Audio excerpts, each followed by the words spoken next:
Hello, Entertainment Daily lovers. Welcome back. So let's do a quick one. Yesterday, we were talking about the breaking news or the update on the Ojwang case in Kenya. Okay, the young man that was actually picked up because it was alleged that he defamed a policeman in Kenya and somehow he mysteriously passed in the custody of the police overnight.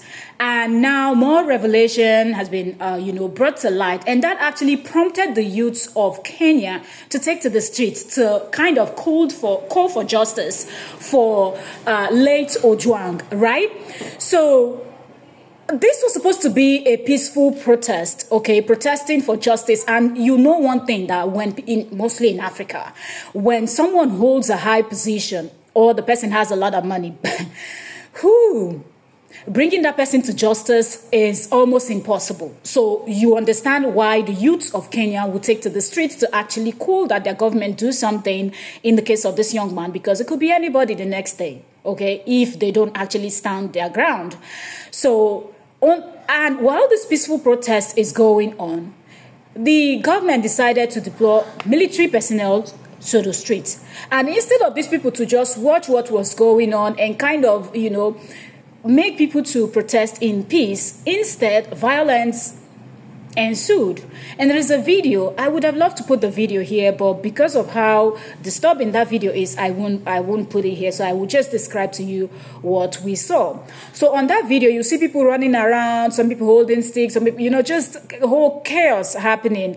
And the military personnel are also chasing people around, holding their AK-47s and well prepared, And then they went, and there was this guy standing on the side, and two military personnel approached him and they started hitting him, and you could see him trying to block with his hands like he knew what was coming. And they were just hitting him and hitting him. He wasn't fighting back from what we see in that video. The next thing we saw was one shoved him, and the one behind shoved him, and the one in front raised his rifle at close range and shot him in the head. And he fell down, and they just turned, looked at him, turned around and continued walking like nothing happened.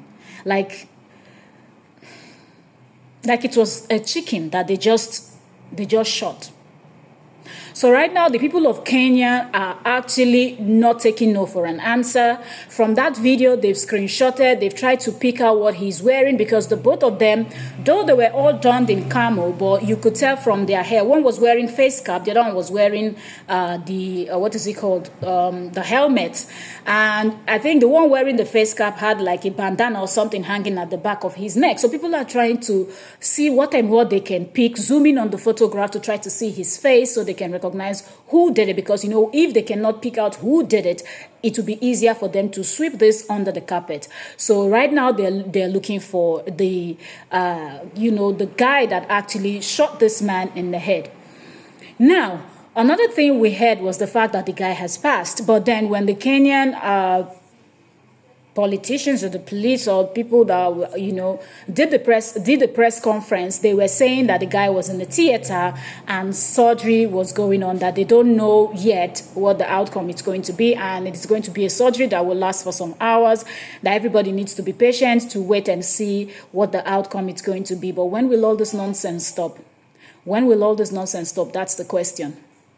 Somebody was mysteriously unalived, not even mysteriously, like planned unaliving of someone. Citizens comes out to talk about the problem they are facing, police brutality, and the best response from the same people they are complaining about is for one of you to pick up your gun and actually, shoot.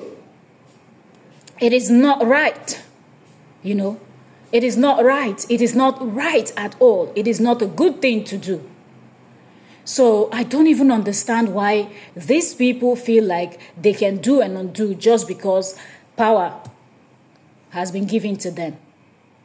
We are going to keep covering this case. We want to see how far they're going to go. I want to see the official statement from the Kenyan government, people that are responsible. Are they going to fish this? They know who that person is, okay? They know who that person is. Are they going to bring him out? Is he going to face the football? Did they give them order to shoot on site, or what did they say they should? Did they ask them to arrest? All of those things are what we need to know about. Thank you so very much, and I'll see you all on the next one.